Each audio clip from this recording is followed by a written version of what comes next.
La rénovation du phare de Mahina se concrétise. Construite en 1867, la structure n'a encore jamais connu de réels travaux de réhabilitation, mais vous allez le voir, il était temps d'y remédier. Le reportage de Thomas Chabrol et Nicolas Pérez. Haut de 34 mètres, il est un repère incontournable pour les marins qui approchent la côte est de Tahiti. Édifié en 1867, le phare de Mahina est en voie d'être sauvé d'une lente décrépitude. Le chantier se décline en deux volets. D'un côté, la préservation patrimoniale, de l'autre, la modernisation du système d'éclairage et de la lentille de Fresnel. On va être amené donc à remplacer la source lumineuse et donc à déposer la coupole et la lanterne donc qui chapeautent tout le phare. Donc on est quand même à 34 mètres de hauteur. Et donc il va y avoir donc une bonne logistique à mettre en place pour assurer cet élément. Et donc le temps de la dépose, de démonter convenablement la lentille de Fresnel qui va être en une quinzaine d'éléments aussi.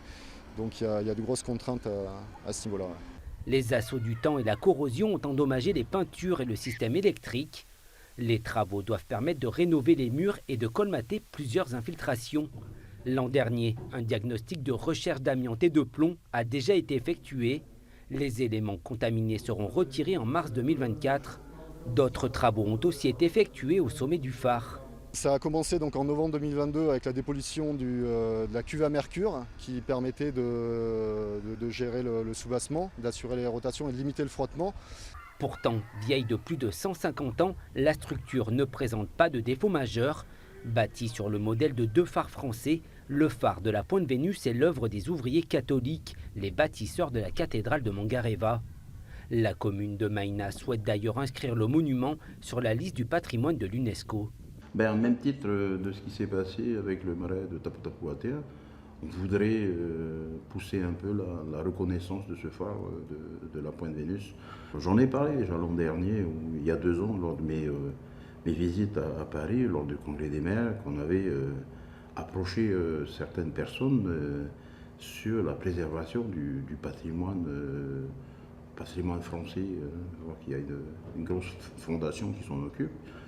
Et j'ai dit pourquoi pas inscrire aussi le phare de Mahina dedans. Je sais que des fonds peuvent être débloqués par ce biais-là. Les études en cours doivent permettre de décider quels matériaux et quelles méthodes seront utilisés. Les travaux, eux, devraient durer pas moins de 18 mois. Le phare de Mahina est aussi une étape incontournable pour les touristes curieux de connaître l'histoire des lieux. C'est un passage obligé puisque c'est le lieu de débarquement des premiers Européens, Wallis, Bougainville. Et pour les touristes, ils ont tous vu le film Les Mutinées de la Bounty, donc lieu de débarquement de la Bounty aussi. L'idée pour la commune, c'est aussi d'ouvrir les portes du monument aux visiteurs et lui permettre de briller à nouveau.